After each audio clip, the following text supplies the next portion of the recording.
This edition of the Mike Wagner Show is brought to you by Picture This Photo Books, where remembering is the key ingredient. How beautiful your mother looked at her wedding, and even more so at yours. And who doesn't miss Grandma's meatballs? The holidays are coming. What better time to give a gift of remembrance that makes you laugh and cry all at the same time? Whatever gift of Grandma's recipes, or just because, those smiles and tears will melt your heart. Call Karen Shaw at 646-798-0809 or visit picturethissphotobooks.com. Mention the Mike Wagner Show and get 10% off your first order. Picture This Photo Books, bringing your memories back to life. They're whimsical, casual, or formal, and always uniquely you. The Mike Wagner Show is powered by Sonic Web Studios. If you're looking to start or upgrade your online presence, visit www.sonicwebstudios.com for all of your online needs. Call 1-800-303-3960 or visit us online at www.sonicwebstudios.com to get started today. Mention the Mike Wagner Show and get 20% off your project. Sonic Web Studios. Take your image to the next level. Hey everybody, it's Mike from the Mike Wagner Show. It's time to give a shout out to our official sponsor of the Mike Wagner Show, international award-winning author Mian Mohsen Zia. If you love fast-paced mysteries, then you'll love Missing by Mian Mohsen Zia. Available on Amazon in paperback and ebook. Missing is fast-paced and intriguing with an unforgettable twist. It takes place in 4 countries with 2 strangers and 1 target where truth is an illusion and those you love will be the first to go missing. It's available in paperback and ebook on Amazon. Missing by Mian Mohsen Zia has garnered great reviews and is even loved by Hollywood celebrities including Joanna Cassidy, Forbes Riley, and many others. So grab your copy today. Order Missing by Mian Mohsen Zia, now available at Amazon.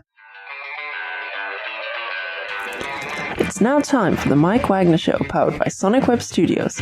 Visit online at sonicwebstudios.com for all your needs. The Mike Wagner Show can be heard on Spreaker, Spotify, iHeartradio, YouTube, iTunes, Anchor FM, Radio Public, and the MikeWagnerShow.com. Mike brings you great guests and interesting people from all across the globe. So sit back, relax, and enjoy another great episode of the Mike Wagner Show.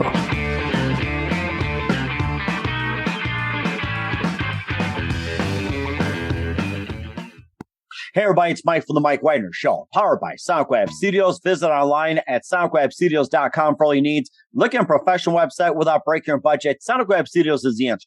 Sonic Web Studios offers fast, affordable custom web designs at below the competition rate. Call today, 1-800-303-3960. That's 1-800-303-3960. Or email to support@sonicwebstudios.com. Mention the Mike Wagner Show, get 20% off your first project. Sonic Web Studios, take your image to the next level. Also, time to give official shout out to our official sponsor of the Mike Wagner Show, international warring author Mian Mohsen Zia. If you love fast-paced mysteries, you love Missing by Mian Mohsen Zia. Available on Amazon in paperback and ebook. Missing is fast-paced and intriguing with an unforgettable twist. Takes place in 4 countries, 2 strangers, 1 target, where truth is an illusion and those you love be the first to go missing. It's available on Amazon in paperback and ebook.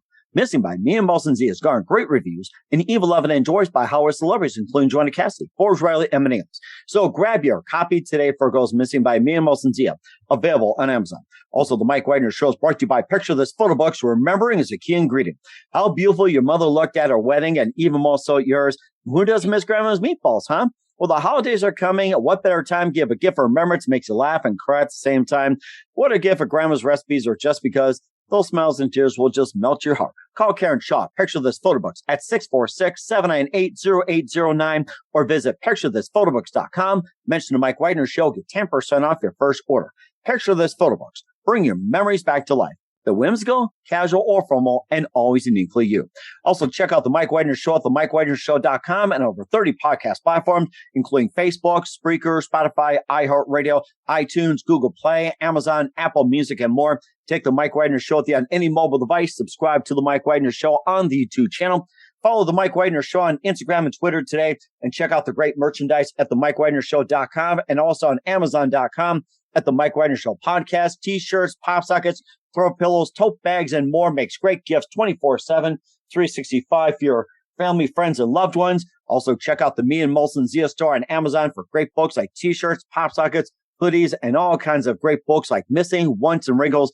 Go to Amazon.com/MeandMolsonZia. Make sure you order today. And don't forget to support the Mike Wagner Show on Anchor FM, as well as PayPal at the Mike Wagner Show or Mike Wagner Voiceover.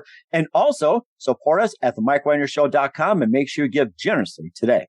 We're here with a terrific gentleman who created conceptual art that explores the modern mass media and, of course, believes in the nature of art for the last 40 years. And he's a strong believer of nihilism. And he's been involved with the A4 Nihilist Olympics, the Film Fest, and also the Nihilist Party, Nihilist campaigns, and also for president, Nihilist county, sheriff, governor. He supported everything under the Nihilist party as well, and also the Nihilist 99 Expo, and also the Nihilist Corner TV show. We'll talk more about that. And he's got a brand new book that tells the story of growing up in Los Angeles in the 60s and 70s. It was rebellious, but it was also fun and very artistic. Live, ladies and gentlemen, from the Plus Studios in beautiful downtown Los Angeles, the amazing, the really nihilistic, and just one of the best out there, author of LAfreak, Elisha Shapiro. Elisha, good morning, good afternoon, good evening. Thanks for joining us today. It's nice to be here. Well, it's great to have you on board as well, too. And you did a wonderful job over the last 40 years of creating conceptual art that explores the modern mass media, as well as beliefs and the nature of art. And you're also a strong believer of nihilism. We'll talk more about that. You're involved in the 84 Nihilistic Olympics, the Nihilist Film Fest, the Nihilist Party, the Nihilist campaigns, and for president as well, too. And won, by Ronald Reagan. He did get some votes, and also ran for Nihilist County, sheriff, and governor, involved in 99 Expo. And you also have a TV show as well called Nihilist Corner. And you also got a book called LAfreak, talking about the story of growing up in Los Angeles. And before we get into all that, just first of all, before we got started, exactly what is nihilism in your terms? Okay. So people mean different things when they say, I say nihilist because it sounds friendly. Nihilist. Okay. Got it. Nihilist or nihilist, either one is acceptable. It's basically, I don't believe in anything, but it's, people use it as an insult. There's a story about when I first thought about maybe I'm a nihilist. Some teenager who worked for me said, "Oh, I heard somebody say nihilist, call somebody a nihilist." And she was asking me to explain it in the 70s. And then I thought it was funny that it was an insult back then. It might still be an insult. But it just means, it was being used as that person believes in something that I do not believe in. But that's not really it. It's like, we have belief systems and religions and morality and world views, and nihilists like me thinks, well, all that stuff is made up, and if you like it, fine, but I don't really like any of that stuff. Mm-hmm. And how'd you first, coming into encountering nihilism or nihilism, and how'd you first embrace it and accept it, and what was the reason behind it? Well, I'm not sure there's a reason behind becoming a nihilist.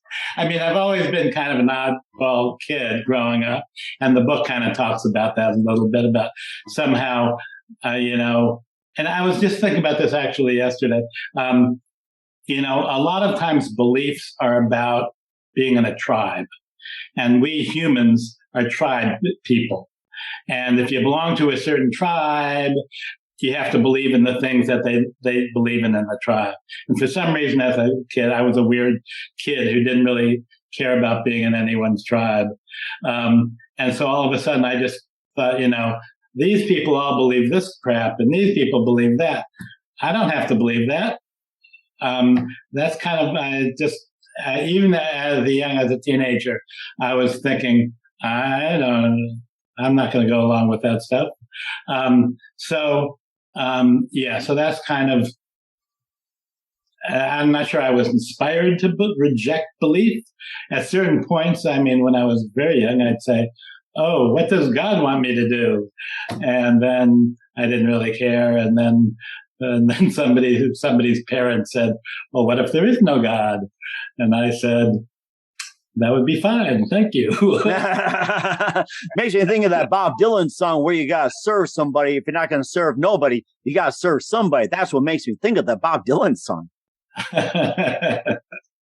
Well, I guess we can just serve our own aesthetics is what I kind of come down for me.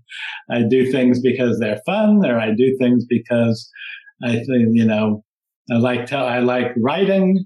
I like telling stories if they're fun stories. Anyway, I'm not quite sure I answered your question, but that's what comes to mind when you ask that. Mm-hmm. And I think that's a really good starting point as well, too. And of course, let's talk about how you first got started. We just want to clear up the whole thing about nihilism or nihilism. So we'll have it in interpretation. And, let's get to the part about, tell us how you exactly first got started, like with creating art and being, believer, and also your book and some other works as well, and getting involved in all these parties we mentioned. Okay. Well, I mean, I think a lot of it has to be around humor for me. And I remember when I first started saying, oh, well, everyone hates nihilists. I'm going to be like a public nihilist. I'm going to say, I am a nihilist. Fine. I don't care. And that was funny for me. I mean, it first started with, I don't know, what year was that? 1975 or 6 or something, when all of a sudden there was answering machines. And I bought an answering machine and I left a message on the machine saying, thank you for calling Nihilist Industries. I don't come right now, but leave a message. Maybe we'll get back. Anyway, I still have a similar message on my phone. Anyway, I just thought it was funny just because I'd say, just proclaiming publicly. And I guess, I mean, me and my friends, I was hanging around kind of artsy LA kids, who were kind of like me. And, one of them, was kind of part of the LA performance art world, and kind of sucked me into that a little bit. And I got to meet a lot of performance art people. And also, I mean, I guess I kind of was interacted with a few people who did conceptual art, or people were doing media events, and I'd look at the media and I'd see people kind of staging publicity events. And so in 1980, an article comes out in the LA Times saying the International Olympic Committee announces that LA is going to be the location for the 1984 Olympics. And everyone in LA was freaking out because they were thinking, oh, we won't be able to park. Traffic will be terrible. It'll be this and that. And the Russians are coming. Oh, my God. It'll be a mess. It'll interrupt my tea time or whatever it is. And I was hanging around with my artsy friends. And we started just for no reason at all, just saying, oh, wouldn't it be funny if we had a decathlon of housework? Or wouldn't it be funny if instead of, some kind of relay race, we had a freeway relay race? And then we said, let's do a U-turn competition. That's the best. And the U-turn competition and the decathlon of housework were the most popular events. So at the time, I was, my job was, or just ending, I just switching jobs, but I had been working as a press release writer for Englewood Parks and Recreation. And so I knew how to write press releases. I knew I had a list of press contacts. So I wrote out a press release saying the Nihilist Olympic Organizing Committee announces that LA has been chosen as a site for the 1984 Nihilist Olympics. And then I listed the hilarious events that my friends and I had come up with. And I thought that was it, maybe something would happen. And of course, like within a few weeks, the LA Times is banging on my door and wants to do an article. And I started realizing that I thought the media was like central to the way, even back then, but even more now, I guess, the way people perceived reality. they read the Times or they watch the TV news, and that's like shapes what you're supposed to be like and what you're supposed to believe in and what's going on, And I thought, wouldn't it be funny from a nihilist point of view if I kind of co-opted that? And while people were reading about, this preacher did that and this politician did that, they read something about like a bunch of nihilists doing a crazy thing like Olympics. And I thought that would kind of like challenge people. It was like, so I thought, okay, I'm not really a performance artist, but maybe this is my medium of like staging events and having them kind of covered in the media and people seeing them in that same context. And I thought it would make people think a little bit. I think basically, I don't think people think about what they believe in or why.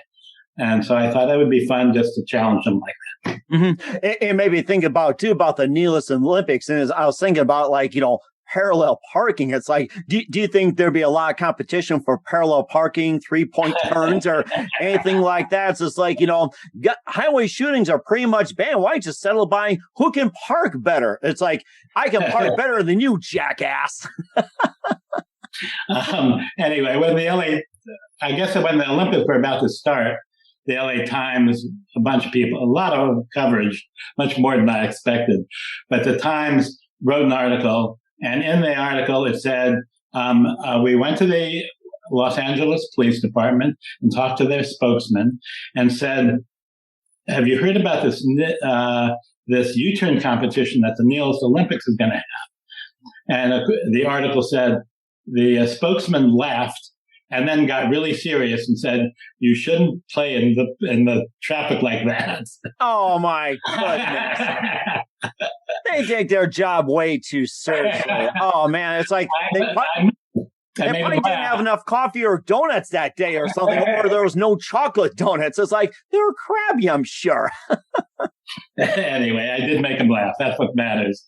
We're also talking about some of the other events you got involved in, like the Nihilist Film Fest, the Nihilist Party, the Nihilist campaigns, president, county sheriff, the expo, and the list goes on and more and more. And are we going to believe it or not? We'll find out in just 1 minute if you want to believe. But first, listen to the Mike Wagner Show at the MikeWagnerShow.com. You can believe it or not. Or powered by Sonic Web Studios. Visit online at SonicWebStudios.com for all your needs. Looking at a professional website without breaking your budget, Sonic Web Studios is the answer.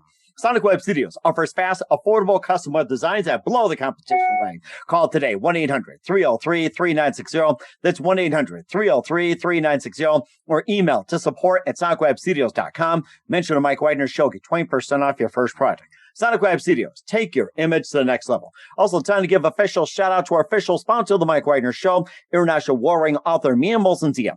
If you love fast-paced mysteries, you love Missing by Mia Molson-Zia, available on Amazon in paperback and ebook. Missing is fast-paced and intriguing with an unforgettable twist. Takes place in 4 countries, 2 strangers, 1 target, where truth is an illusion and those you love be the first to go missing. It's available on Amazon in paperback and ebook. Missing by Mia Molson-Zia has garnered great reviews and even loved and enjoyed by Howard celebrities, including Joanna Cassidy, Forbes Riley, and many others. So grab your copy today for Goes Missing by Mia Molson-Zia.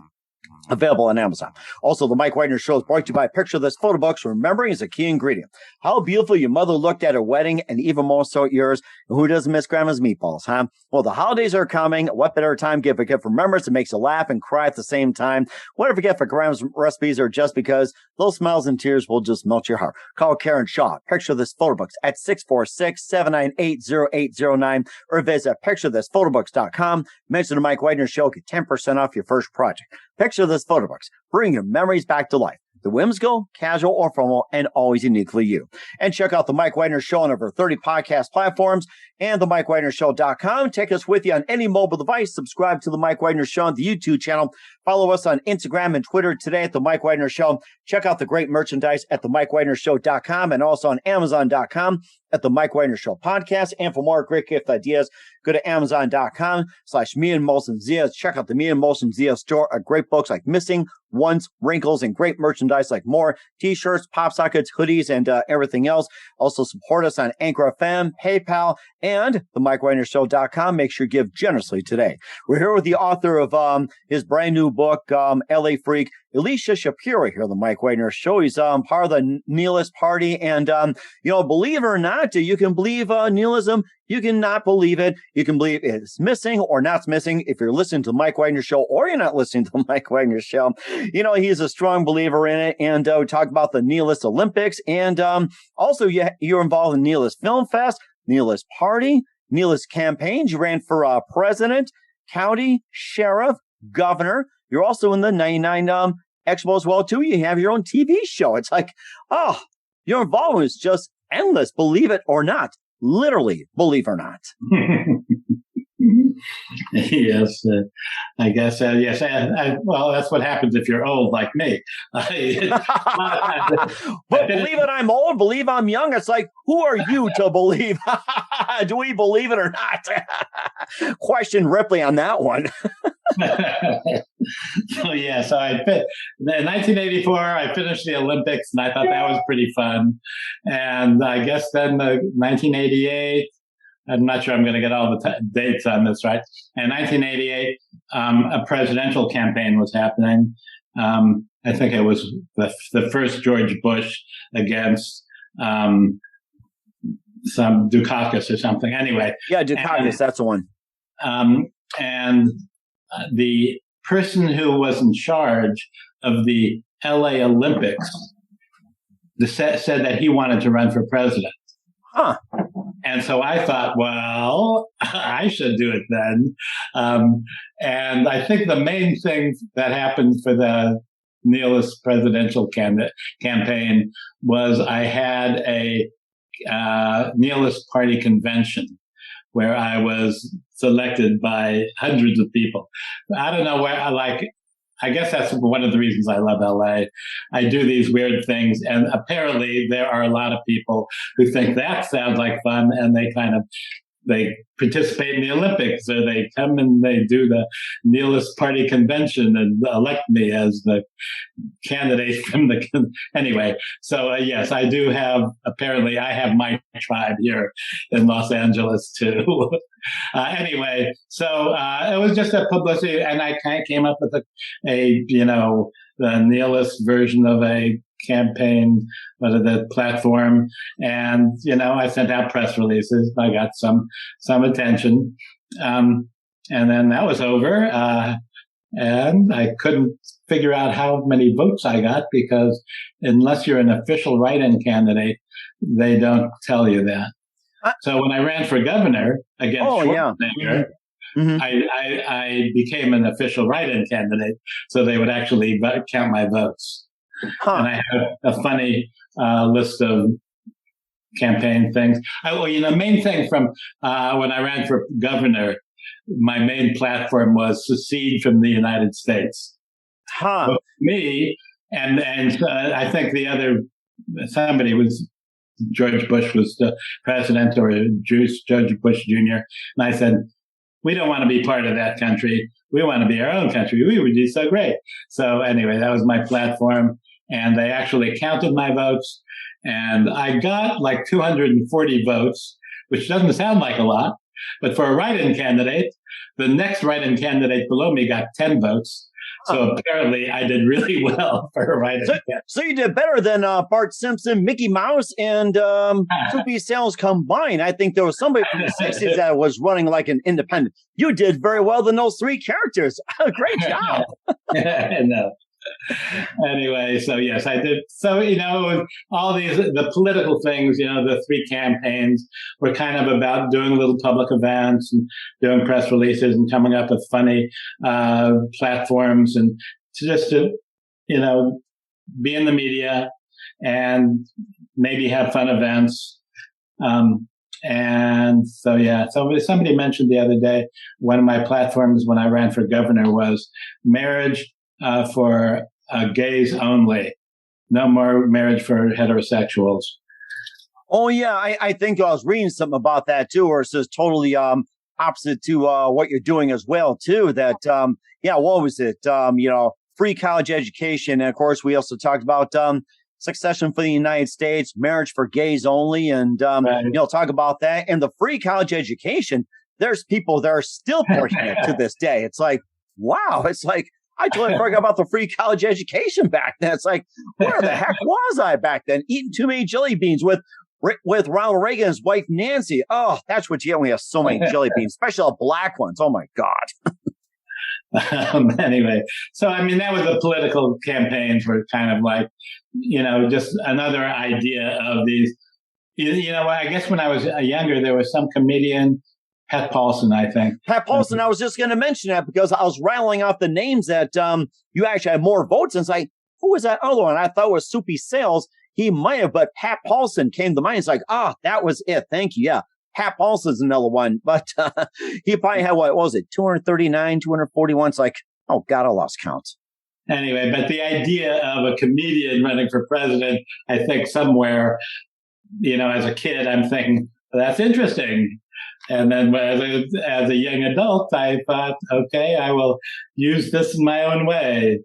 So the idea of people running ironically suited me somehow. And you also got defeated by all people, Arnold Schwarzenegger. I'm sure he beat everybody else too, but he says, I'll be back. Yeah, Schwarzenegger. I tried to pick elections where there was someone funny to run against. So Schwarzenegger was a good target for me to make fun of anyway. I also thought about it too. If you lived in Minnesota, you would have went up against Jesse Ventura as well too. I think that would have been comical as well too, except probably body slam. Yes. So. Yes, I considered wrestling Schwarzenegger, but I thought it would do pretty badly.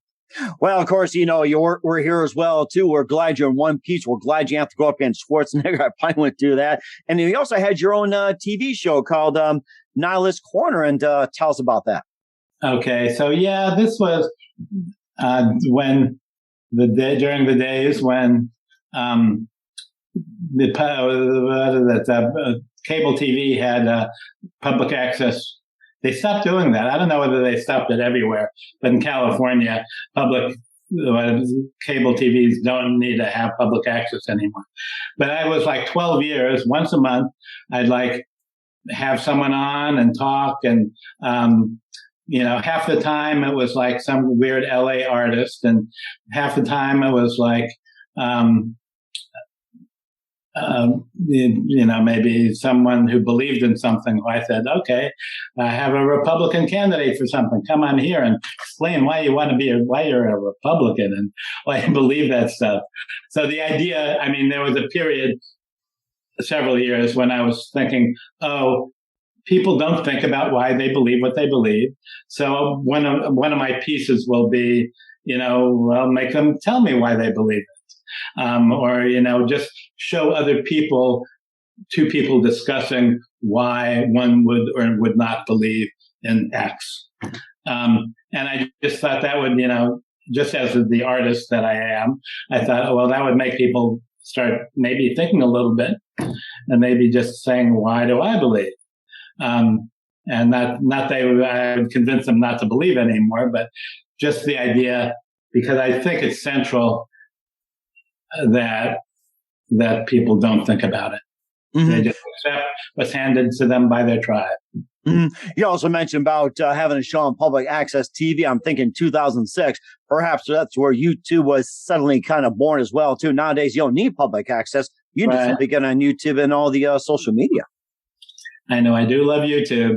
But anyway, I did just showing up at a studio once a month, sitting there, have 2 or 3 cameramen doing stuff, have a control room, and I could just sit there and talk and interview somebody and show a video.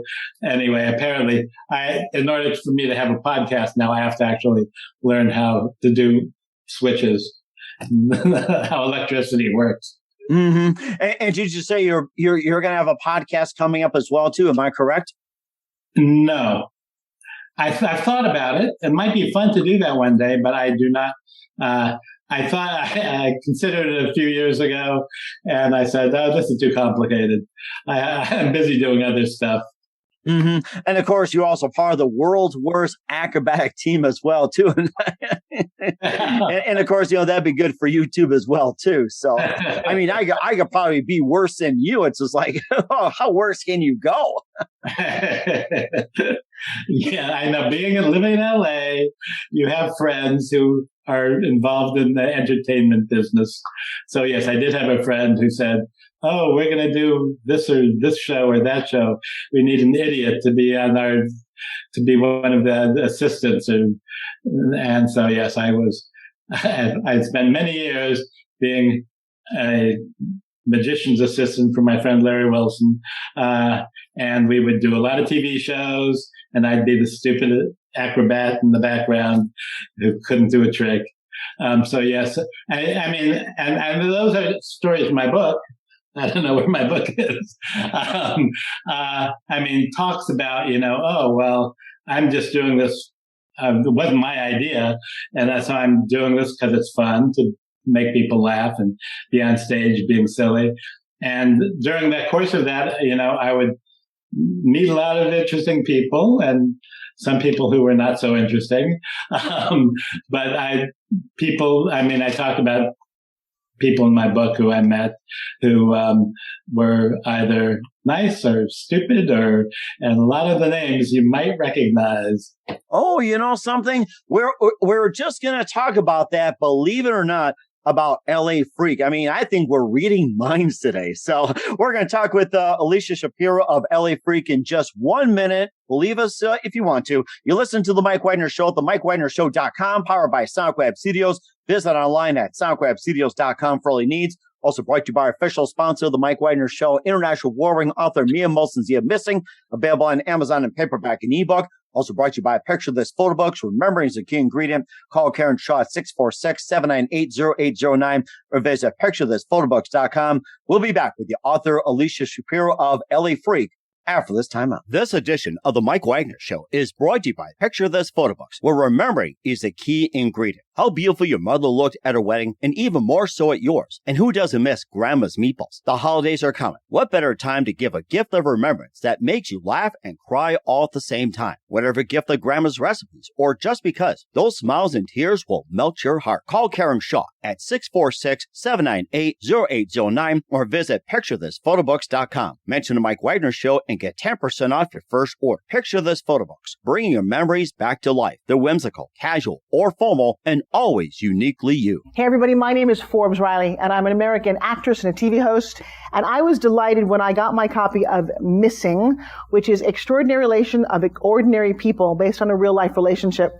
It's well written. It's amazing. It talks about a man who has lost his wife and his daughter, and it's very well done. I'm going to highly recommend that you go get your copy of Missing. It is a powerful, exciting read. Mr. Mian Moshe Zia.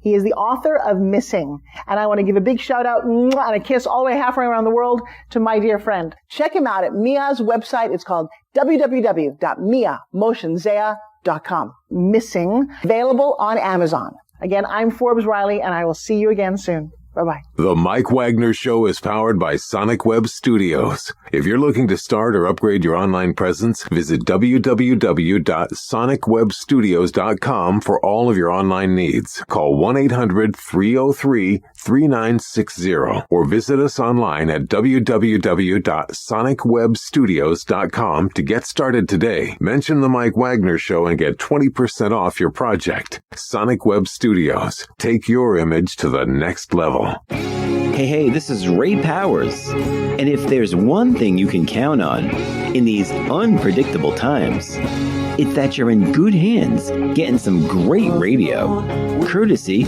of The Mike Wagner Show. That's okay, I'm not looking to rain. We're back with author Elisha Shapiro of LAfreak, and he's the career conceptual and also the strong believer of nihilism here on the Mike Wagner Show. And LAfreak is out right now, and tell us more about the book. You also mentioned some of the people in it and keep talking further about what inspired you to write LAfreak. I'm saying that again. No, I said what inspired you to talk about write about LAfreak. So talk more about the book and the people in it as well. And it looks like you're about to reach for the book too. So I know my cat was trying to get in on the Oh, you got a kitty. Perfect. So I made him sit on the chair.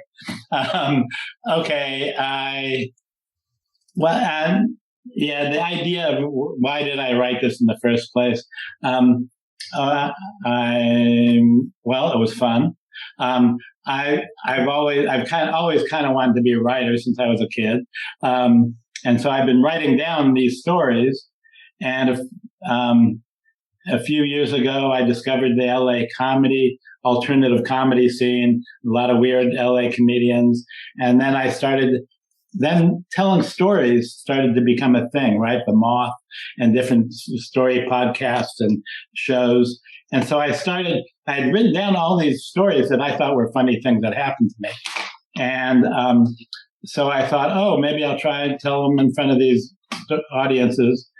And people seem to love my stories. So then I thought, that was just one of the things I was thinking about when I retired from my teaching job, and then COVID happened and I couldn't go out every other night to see a comedy show. I thought, I should go through all these stories I wrote and try to put together a fun book. That sounds like a lot of fun too. And who are some of your favorite comedians growing up now that we mentioned it? I've been thinking about it. The first one that comes to mind is Bobcat Goldthwait, because he was such a weird comedian and I loved that goofy character he had. Wasn't it one that set the chair on fire? Was it on the Tonight Show or some late night show? He set a chair on fire. Was that the one? It sounds like it could have been him.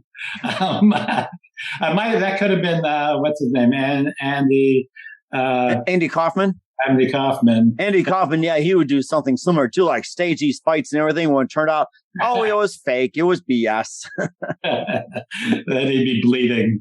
But yeah, Andy Kaufman was pretty great.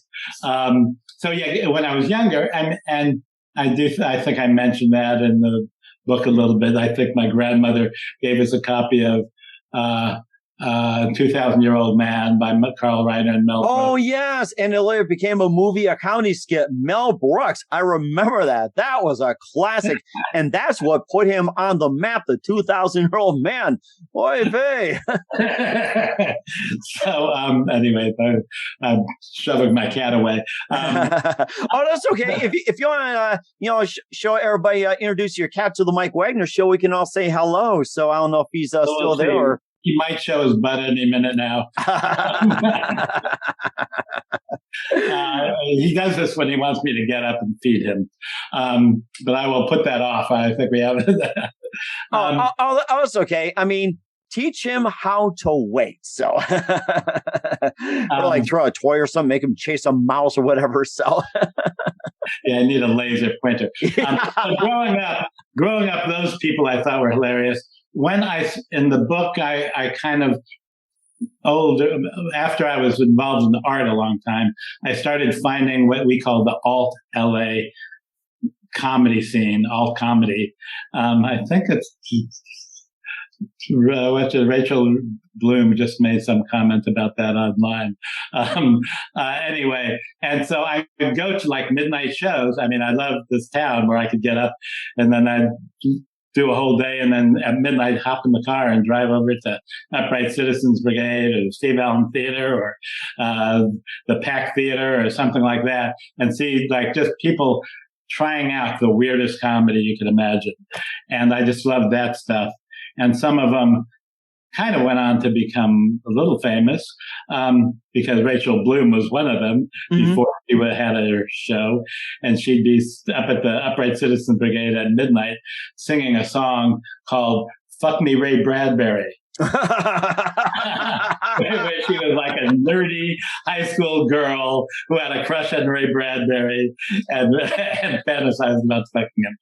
And so that was, I get to see that. I get to see and people who didn't become famous too, but a lot of what's his name? anyway, I can't, the names don't even, but I'll see people's names on like Kristen Schall. Her voice is everywhere. And people will be like writing credits and producing credits and all these people who I saw at midnight at these weird shows. So that was so much fun for me. I started thinking, you know, a lot of people who are trying comedy and kind of going over the edge, are doing a lot like what my performance art friends were doing. And so, in the 2000s, I got somebody I know at a performance art venue and said, I'm going to do a comedy show here where I have comedy and performance art together. And because these people are doing really great stuff. And so I did that for a little while, but didn't take off. It was not that popular, but I did get to present these people to the art world a little bit. Mm-hmm. And of course, yeah, talked about in your book with LAfreak about the comedians and everything else, maybe a bit more about the book. Of course, it's all part about you growing up in Los Angeles, 60s and 70s, and, you know, being artistic, and you talked about art. And there's one question I forgot to ask you. Who are some of your favorite artists growing up? Well, I mean, Andy Warhol, of course.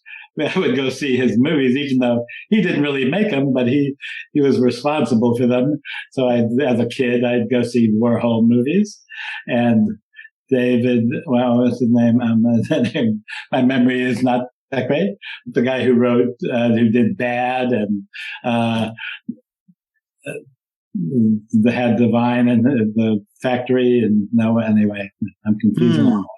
But yeah, I think we're getting the idea here, and you know, I'm sure I'll pop up later on too. So, John Waters was the genius. Oh, John Waters, yeah, that's what was he known for? Was it Is it Hairspray or something? Or Hairspray. That's the one. Yeah, I had Nikki Blonsky on the show too. She was in Hairspray. That is a major cult film, and actually spawned a lot of you know, great people, including Ricky Lake and several others too. Of all, I was the assistant manager at the New Art Theater in LA when we were playing that every, you know, midnight shows of that. And I just loved the films that we showed there, the Warhol and John Waters films. But you weren't asking me about that. You were asking me about artists.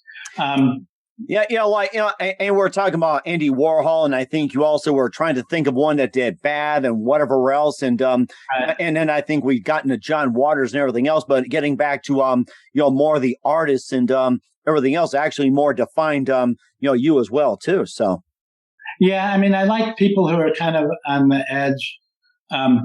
You know, and Banksy, I loved when I'd find there was a mural on the wall of that Banksy had snuck in and painted it.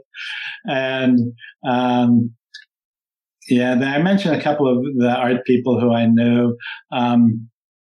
Michael McMillan is this great installation artist that is in LA. I don't know. Read the book. It's better than my memory. But there are, the visual artists. I mean, there were people who I admired, and I went to shows. But and then there was that whole period where there was like Devo and Talking Heads, and I mean, those are so great. And I had friends who said you have to listen to these bands because they are art. So I got sucked into like kind of early punk stuff and punk, new wave, everything like that. Yeah. It's like, I remember Devo pretty well too. And being a young, dumb, stupid teenager at the time, I tried the spiked hair, you know, like the cut shirts, and wearing that British flag or whatever it was, and I think I tried the mullet and everything. And oh my God, it's just like, and everybody was just trying it back then. You know, LA was just sweeping through like crazy. Oh my gosh, it's like, and I was trying to think of a story too that I think I'm starting to draw a blank myself too. But in your book, LAfreak as well too, it's like you share all these stories. What was the most memorable story, you know, that really jumped out in front of you when you wrote LAfreak? Oh, there's so many. I don't know. A lot of them are me meeting famous people and not caring. A lot of them are, I think a lot of it was, a big chunk in the beginning is my high school experience. And I remember I was in a public junior high and I had a few friends who were hippies like me. And I did not really feel comfortable in that, social structure. And so I asked a couple of people if they knew of a private high school I could make my parents send me to. And some guy who I knew in my grade, whose father was in movies, he said, "Oh, I hear Oakwood's a great school." And so I told my parents, and then I hitchhiked over to the valley 20 miles away, and I, found out about the school and met somebody who went there and told my parents to send me there. And my parents, I kind of guilted them into it, and they sent me. And all of a sudden I was surrounded by people who were more like me. And so that, I guess that was a lesson that if you're weird and don't fit into the normal tribes, you can kind of look around and maybe find people who are more like you. And I think that was kind of an important, fun thing for me. And I did meet some people who I'm still best friends with. That was 50 years ago ish, maybe more. And I just met people who were like interested in art and culture and anyway, I think that's kind of an important pivotal thing in the beginning of the book. I go on after that to my version of showbiz, and then my art life. But I think that was important in the beginning, just to see people my age, doing, that's where, my best friend in high school said, "We have to go see the new Andy Warhol movie." Yeah, Andy Warhol's so great. I want to be like him. Anyway, so that's where I kind of started being aware of kind of the path I could follow. Mm-hmm. And just one last thing before we wrap up here, and love to talk to you more as well too. Who was your favorite celebrity that you met as well too, especially when it was part of the book? Oh yeah, I don't know. A lot of the book is kind of like, Cary Grant saw us do the magic show, and was kind of walking by me later and said, "Good job, boys." So I didn't really meet him. He just said one line to me, but that was nice. And he was like probably the most famous person. But there was all sorts of people. My neighbor was Leonard Cohen, and he was a nice neighbor, and there's stories with him. And I don't know and there's a couple of celebrities who were just assholes, and and there's some stories about them in the book. I'm not quite sure. Right now, it doesn't jump to mind like I met a celebrity that I was really delighted about meeting, but I found them ironic. I found the whole idea that the world kind of looked at LA and said, "This is like famous people, and this is glamour, and this is wonderful, and I want to go to LA and be a movie star." And I'm thinking, as the weird kid I am, I'm thinking, gee, these people are just these people, nothing special. They're just regular. That's right too. And where can we find your book, LAfreak, at? Go to Amazon and type it in, and type in my name or anything like that. Or go to my website, nihilist.net, plural nihilists, because I want people to think there's more than one of us. Anyway, nihilist.net or Amazon, type it in, and it's it's an easy read. It goes fast. It's funny. I hope it'll entertain you.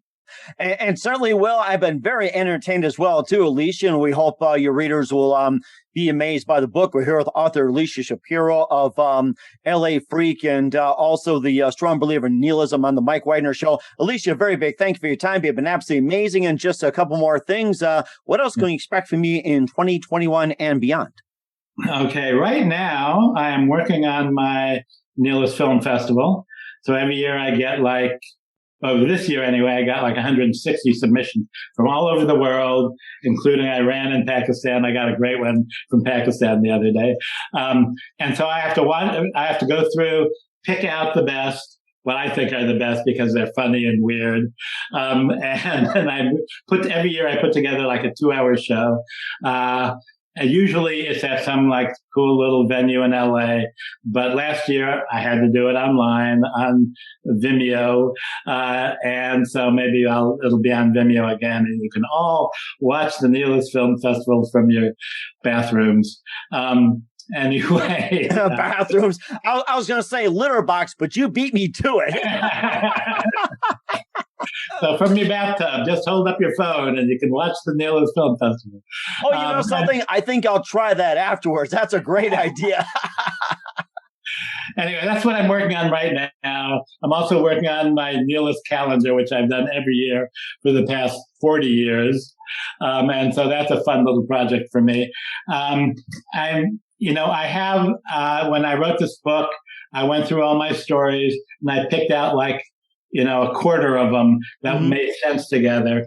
And so I do have a bunch more funny stories that didn't really fit in this book.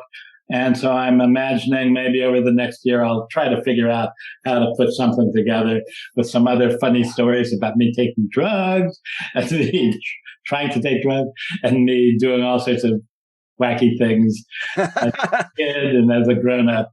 And believe it or not, we are looking forward to it. And who do you consider biggest influence in your career? In what, my career? Yeah. Uh-oh. I don't know if you can call it a career. I don't know, maybe.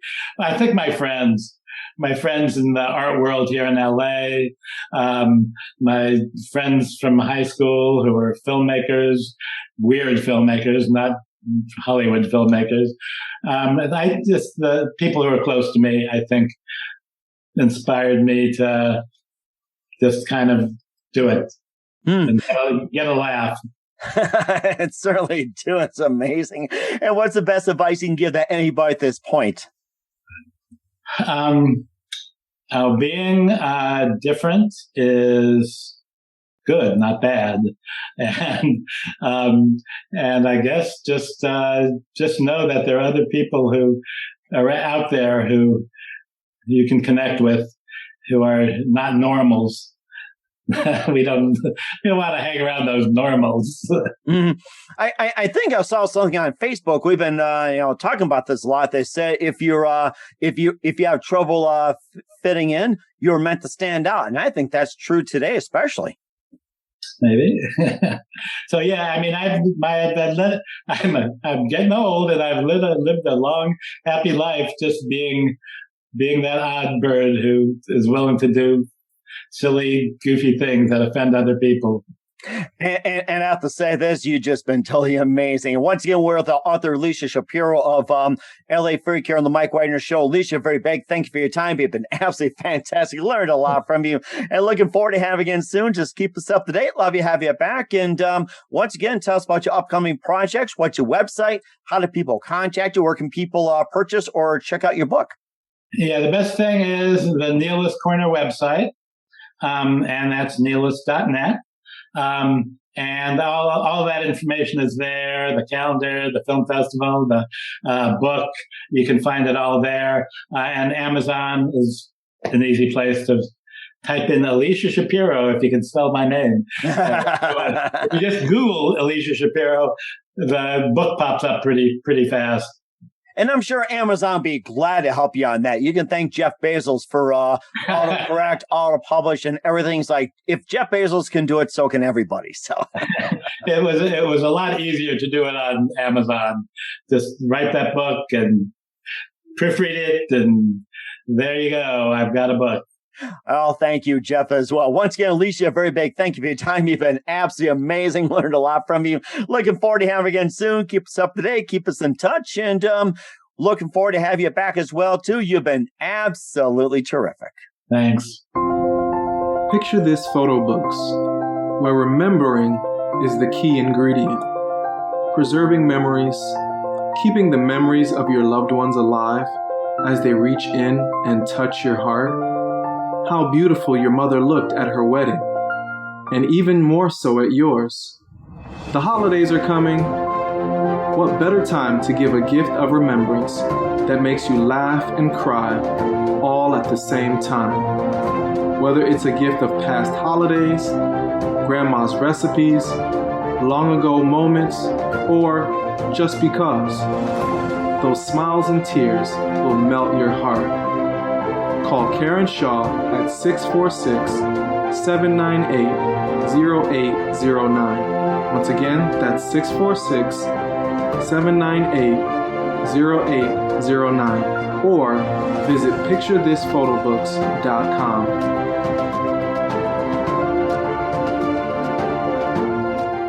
Hey everybody, my name is Forbes Riley, and I'm an American actress and a TV host. And I was delighted when I got my copy of Missing, which is Extraordinary Relation of Ordinary People based on a real life relationship. It's well written. It's amazing.